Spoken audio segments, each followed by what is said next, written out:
Syukur hanya bagi Allah Subhanahu wa taala. Alhamdulillah alladzi ja'alana minal muslimin wal mu'minin wal muhsinin was shalihin wal musallin. Asyhadu an la ilaha illallah wahdahu la syarika lah wa asyhadu anna Muhammadan abduhu wa rasuluhu la nabiyya ba'dah. Allahumma shalli wa sallim ala nabiyyina Muhammadin wa ala alihi wa ashabihi ajma'in, amma ba'd. Fa ya ibadallah, usikum wa nafsi bi taqwallah wa ta'atihi la'allakum tuflihun. A'udzu billahi minasy syaithanir rajim. Bismillahirrahmanirrahim. Ya ayyuhan nas qad ja'atkum mau'izatun mir rabbikum wa shifaa'un lima fis sudur wa hudaw wa rahmatun lil mu'minin. Shadaqallahul azim. Puji syukur kita panjatkan hanya kepada Allah yang Maha Ghafur, yang telah memberikan nikmat kepada kita semua, sehingga alhamdulillah kita insyaallah akan melaksanakan salat Jumat berjamaah yang merupakan sarana transformasi mental spiritual manusia.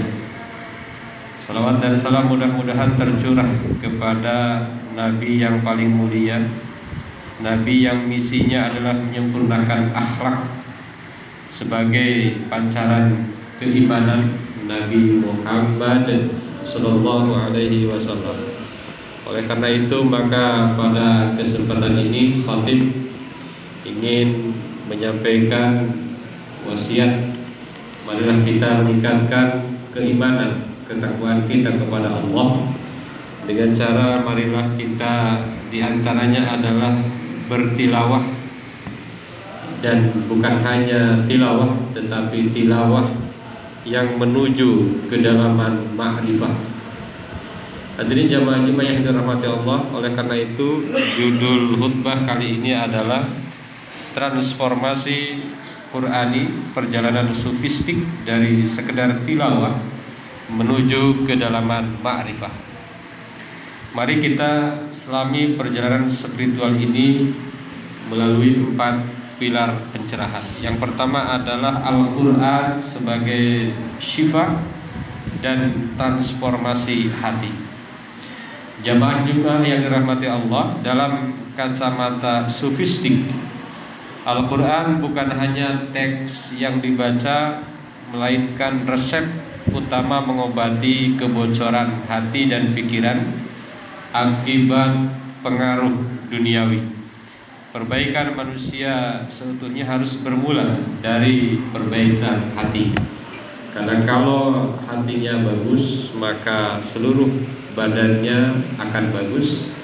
Tetapi sebaliknya, kalau tidak bagus, maka adalah tidak bagus hasil pada seluruh aspek manusia. Allah Subhanahu wa taala berfirman, a'udzubillahi minasyaitonir rajim. Ya ayyuhan nas qad ja'atkum mau'izatun mir rabbikum wa shifaa'un lima fis sudur wa hudaw wa rahmatul lil mu'minin. Bahwasanya Al-Qur'an itu adalah mau'izah. Yang pertama, gunanya atau fungsinya adalah mau'izah mir rabbikum. Al-Qur'an adalah mau'izah, pengingat, nasihat, petunjuk, yalinul qulub, untuk melembutkan hati. Wa yazjiru 'anil ma'asi, menghindarkan dari maksiat, wa yad'u ila ta'ah, dan mengajak kepada taat. Fa huwa kalamun rabbaniyun yahmilu a'dhama asalibil wa'd wat tawjih. Dan Al-Qur'an merupakan cara atau gaya bahasa mau'izah terbaik, mau'izah terkeren, itu adalah Al-Quran. Jadi kalau seandainya kita senantiasa dekat dengan Al-Quran, pasti kita akan mendapatkan mau'izah terbaik. Jadi bukan dari motivator-motivator atau dari penceramah-penceramah, justru mau'izah terbaik itu adalah Al-Quran. Yang kedua, Al-Quran adalah syifaun lima fis sudur. Al-Quran adalah ilajun li amradil qulub al-batinah. Quran adalah penyembuh dari penyakit-penyakit hati yang dalam, seperti syirik. Kalau orang senantiasa membaca Al-Quran, maka akan bebas dari syirik, bebas dari munafik, bebas dari ragu, bebas dari hasad. Kalau bahasa kita ngiri, orang yang rajin baca Quran nggak akan ngiri. Wal kibr, bebas dari sombong. Wasairis subhat wasyahawat, dan terbebas dari hal-hal subhat dan syahwat-syahwat. Kenapa? Fal Quran yutahhirul qalba wa yuzakkin nafs. Karena Al-Quran itu menyucikan hati dan membersihkan jiwa. Jadi orang-orang yang senantiasa membaca Al-Quran itu hatinya, jiwanya akan betul-betul bersih. Yang ketiga, wahudan. Quran itu adalah petunjuk. Apa maknanya? Al-Quran adalah dilalatun wadihah, petunjuk, dalil yang jelas, ila tariqil haqqi wassiratil mustaqim, kepada jalan hak dan jalan yang lurus. Yubayyinul halal wal haram. Al-Quran menjelaskan mana yang halal, mana yang haram. Wa yukshif subulal khair wan najat. Al-Quran juga menyingkap jalan-jalan kebaikan dan keselamatan. Cuma kadang-kadang yang di Quran apa, yang dilakukan apa. Quran sudah jelas, tetapi kadang-kadang kita mencari jalan-jalan lain, padahal jalan lain itu lebih susah dan tidak menyelamatkan. Dan yang terakhir adalah rahmatun lil mu'minin. Ini khusus bagi orang-orang yang beriman. Quran itu adalah rahmat bagi orang-orang beriman. Kalau orang tidak beriman tidak dapat rahmat. Kalau yang tadi bisa dapat, kalau orang beriman bisa dapat 4, kalau enggak beriman bisa dapat 3. Apa maksudnya? Maksudnya adalah sababun linai rahmah fid dunya wal akhirah, adalah sebab mendapatkannya rahmat di dunia dan di akhirat. Maka yantafi'u bihil mu'minun khosatan intifa'an kamilan. Orang-orang yang mukmin itu mengambil manfaat Quran secara sempurna, karena li'annahum yaqbalunahu wa ya'maluna bihi. Karena orang-orang mukmin sajalah yang menerima Al-Quran, yang mengamalkan Al-Quran, berperilaku seperti sesuai persis dengan Al-Quran. Jadi kalau yang lain mungkin muamalahnya Al-Quran, tetapi tidak maksimal, keimanannya tidak.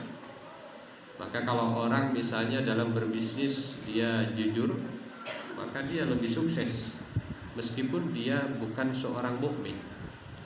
Hadirin jamaah Jumat yang dirahmati oleh Allah Subhanahu wa taala. Yang kedua adalah literasi spiritual dari tilawah verbal menuju qiraah yang sadar.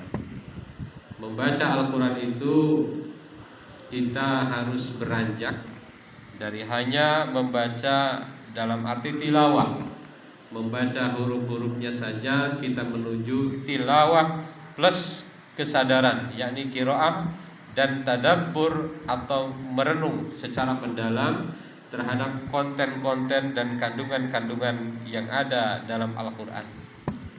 Jadi baca Al-Quran itu bagus tilawah, tetapi kita harus lanjutkan. Karena Al-Quran itu memang tilawah aja udah dapat pahala ya. Tilawah saja sudah dapat pahala. Karena barang siapa yang membaca Al-Quran itu 1 huruf, maka dia akan mendapatkan 10 kebaikan. Itu baru tilawah. Bagaimana kalau Al-Quran itu sudah tidak hanya tilawah, tetapi sudah menjadi qiraah, bahkan tadabbur? Maka itu yang sesuai dengan apa yang disampaikan oleh sabda Rasulullah, khairukum man ta'allamal Qur'an wa 'allamahu. Terbaik-baik di antara kalian, yang terbaik di antara kalian adalah mereka yang belajar Al-Quran dan mengajarkan Al-Quran. Mereka belajar Al-Quran, mengajarkan Al-Quran, mengamalkan Al-Quran.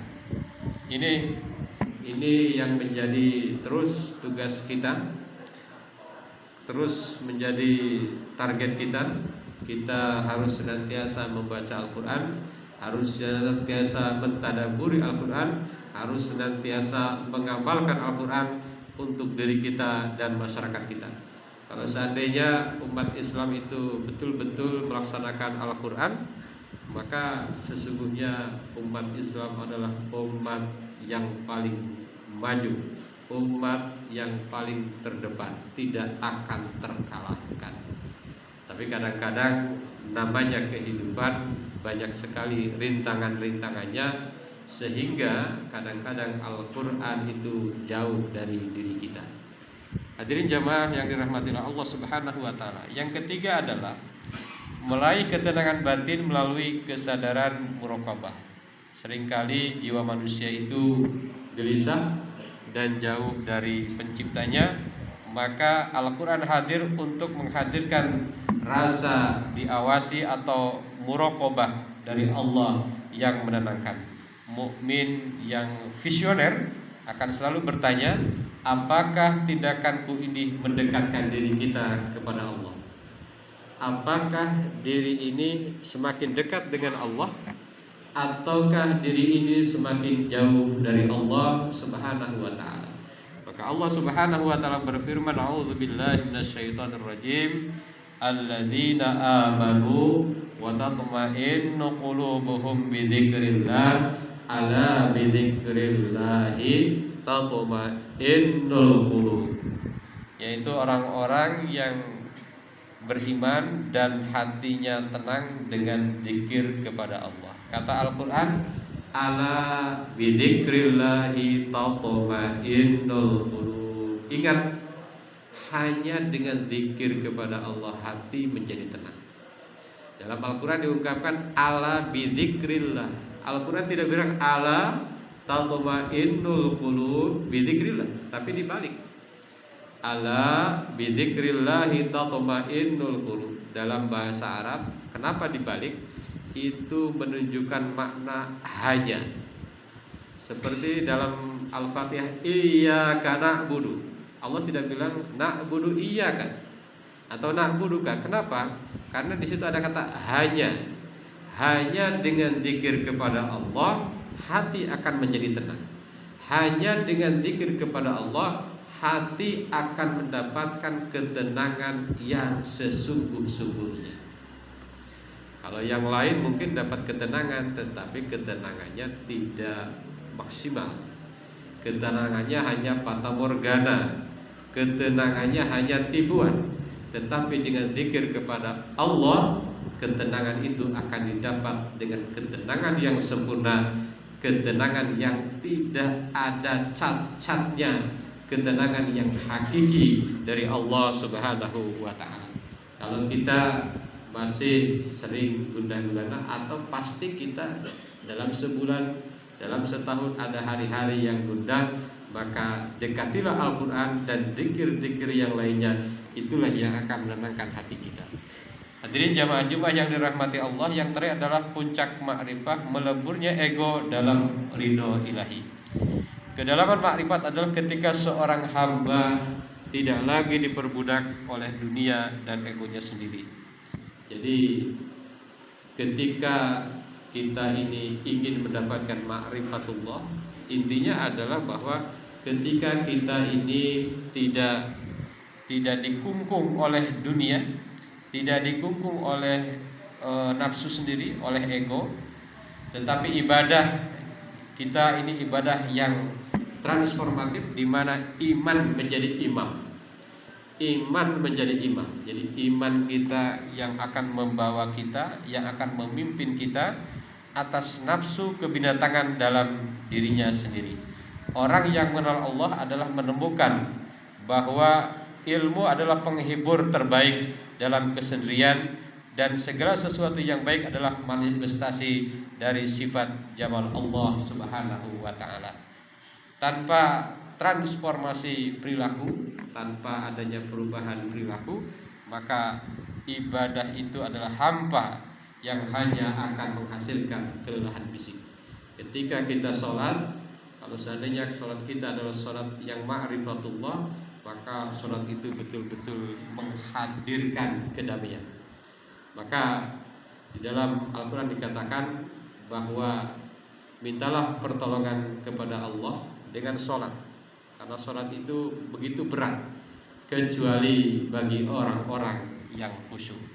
Hadirin jamaah Jumat yang dirahmati oleh Allah Subhanahu wa taala, bulan Ramadan ini bulan yang sangat luar biasa, bulan baik, bulan terbaik, rajanya bulan-bulan.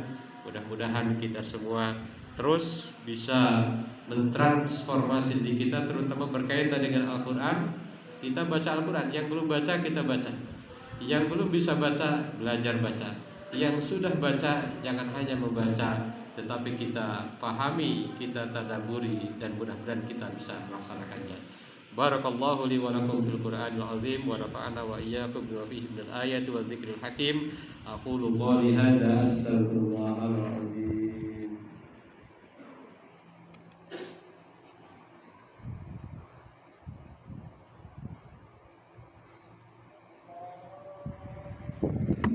Alhamdulillahilladzi kataba 'ala nafsihi rahmah wa amara bi imtisali ma'muratihi wa ijtinabi manhiyatihi muddatal hayat. Asyhadu an la ilaha illallah wahdahu la syarika lah wa asyhadu anna Muhammadan 'abduhu wa rasuluhu ila yaumil qiyamah.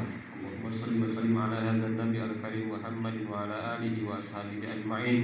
Amma ba'du, fa ya ayyuhan nas ittaqullaha haqqa tuqatih wa 'alamu anna Allah ta'ala qad wa'ada al-muttaqin bi dukhulil jannah wa ta'ala liman asaba bi dukhuli jahannam ma'wa. Inna Allah wa malaikatahu yusalluna 'alan nabi ya ayyuhalladzina amanu sallu 'alaihi wa sallimu taslima. Radhiyallahu ma'al jami'i sahabati wal qarabati rasulillahi ajma'in. Amin ya Allah ya rabbal alamin. Allahumma ighfir lil mu'minina wal mu'minat wal muslimina wal muslimat al ahya'i minhum wal amwat. Allahumma aslih dzata bainihim waj'al fi qulubihim al-iman wal hikmah wa awzi'hum ala hadika alladhi ahata ilaihim waj'alna minhum mu'atina bi Islam bi hidayatika wa rahmatika wasi'ah wa taqabbal du'ana innaka antas samiul alim. Ibadallah, inna Allah ya'muru bil 'adli wal ihsan wa ita'i dzil qurba wa yanha 'anil fahsya'i wal munkar wal baghi ya'idukum la'allakum tadhakkarun wastaghfiruhu innahu huwal ghafurur rahim.